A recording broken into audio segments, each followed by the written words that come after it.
It's great to have you join me to go through the second lecture in this series. If you have gone through lecture 1, then you should have a good understanding of what low vision is and its causes. You should be able to describe how much it affects adults as compared to children. This lecture will focus on the impact of low vision. We will examine the direct and indirect consequences of low vision to the affected individual and also have a brief overview of how low vision affects development. These lectures are brought to you by a combined effort of Wales Optometry Postgraduate Education Center of the Cardiff University and the Optometry Department of Malawi College of Health Sciences. The voice behind the text is Dr. Abraham. So if you are ready, let us begin. Just to make you aware, we want to reward your effort with a beautiful certificate. So you can log on to our website www.wopec.co.uk to answer some few questions. You will need to input a prefix and a code. Your prefix is WOPEC and your default code is 1234. Imagine you wake up one morning and you are unable to see. What are the things in your life that will be affected? Certainly, everything would be affected. I've had clients who had vision in the morning and by night, their vision was all gone. It turned their whole lives upside down. Most people who live with low vision do complain of difficulty in recognizing faces or using mobile phones. They have difficulty using computers, which are currently the lifeline of most people. They often face difficulties walking around alone, preparing their delicious food, farming, getting a good education, or getting employment. In sub-Saharan African countries, the effect may be even worse, since people grow their own food, including killing their own chicken, and make the bricks that they would use to build their houses. Their whole survival is dependent on them being productive. Therefore, visual impairment have greater negative impact on them when compared with people in other geographical areas. The hardships faced by most people with visual impairment within their societies is based on the society's view of what visual impairment is. They may have a stereotypical view that a visually impaired person may not be very beneficial to society. They relate their impairment to their disorder. We would have to understand that disorder is a defect of an organ or any part of the body. If somebody has glaucoma, the disease affects the eye and eventually reduces their ability to do vision-related activities, resulting in a disability. However, the magnitude of disability is dependent on three things: impairment, activity limitation, and participation restriction. Handicap used to be the end result of disability, which is now out of use because it plays down on the potential of people affected with visual impairment to contribute effectively to the society. In this scenario, a man has an eye disorder and because of that he is unable to see the pebbles of the bowl or owari that well. His inability to properly see the pebbles is referred to as impairment.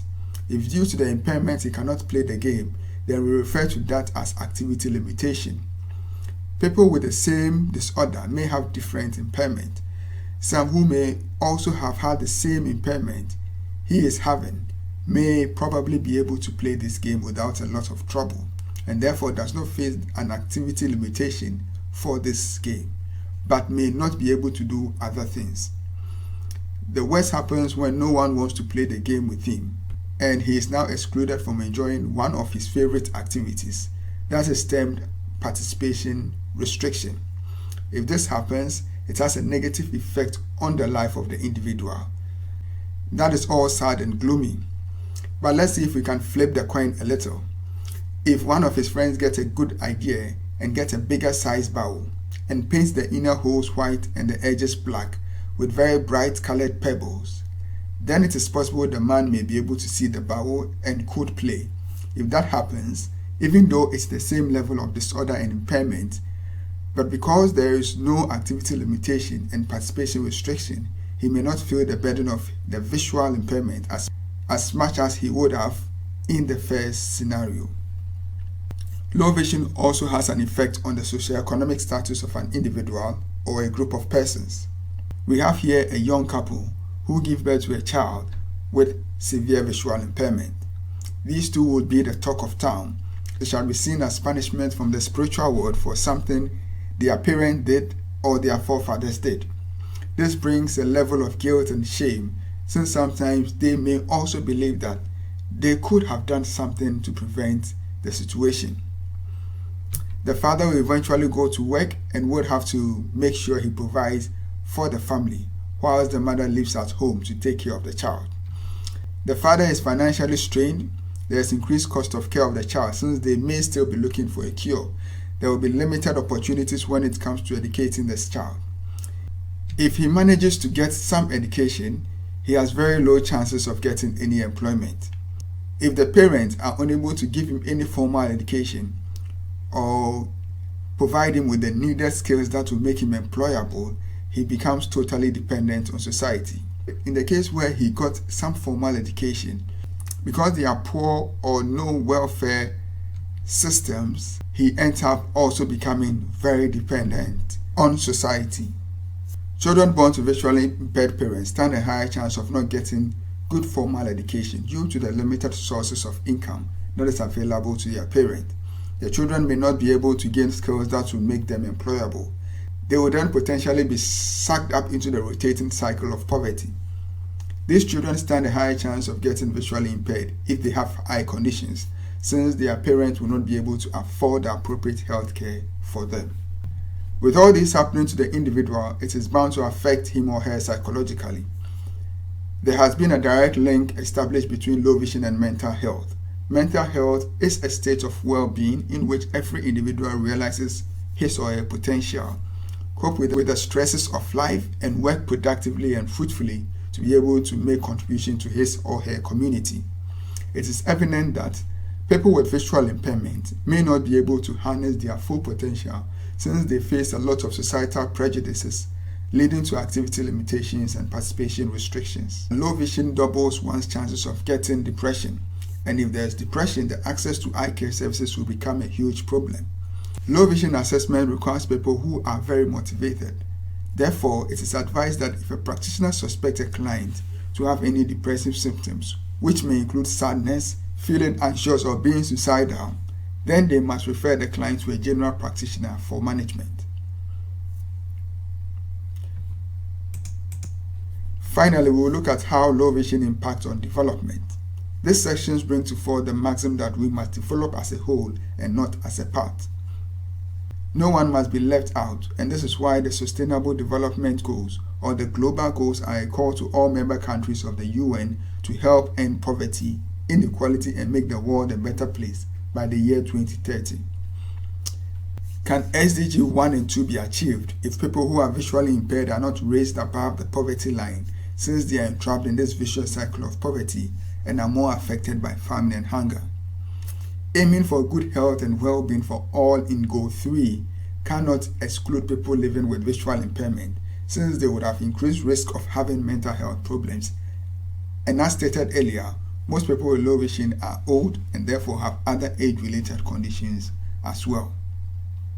Quality education as well as opportunity for employment for people with low vision would help break the stereotyping and stigma they experience. It would add more to the productive capacity of a country, and they will be able to lead a decent and respectable lives. Gender inequality, as discussed earlier, exists when we look at the prevalence rate of low vision. Secondly, women with visual impairment and other forms of disabilities are the most vulnerable in the society. This makes it difficult for them to access good sanitation and water. Large areas of low to middle income countries may not have potable water, and it would be difficult for the visually impaired to travel to the source of water that is available to the community. When we were looking at the effects of visual impairment on socioeconomic status, we realized that people living with low vision become dependent on other members of the society because they are unable to find jobs or acquire the skills in doing any. Even if they are able to find jobs, it is often very rare or almost impossible for them to be able to rise up to the top managerial positions. SDG 9 focuses on industry innovation and infrastructure.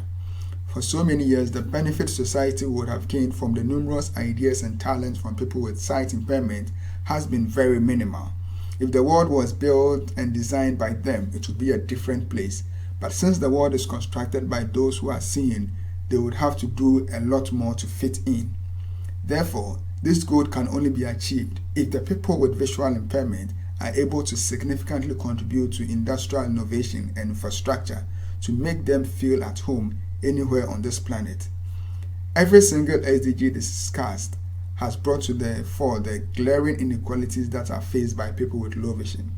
And if SDG 10 will be achieved, it will be based on how well people with visual impairment and other disabilities are made active participants in achieving these goals. Low vision service and rehabilitation seek to lessen the impact of visual impairment on the affected individual. It provides opportunities for many people to become productive. This will eventually improve their socio-economic status and make their contribution to society development indispensable. We have come to the end of this lecture and we hope you enjoyed every bit of it. We would also like to appreciate your effort with a free certificate. So log on to our webpage at www.wopec.co.uk.